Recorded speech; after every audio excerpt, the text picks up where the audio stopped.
Hello guys, in this video I'm going to show you where to find your sentiments in investing.com. The first thing you need to do is enter the app.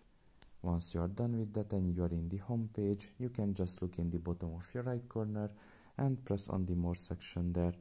Now you can just press on my sentiments here and you will be able to find all of your sentiments, of course if you have made any.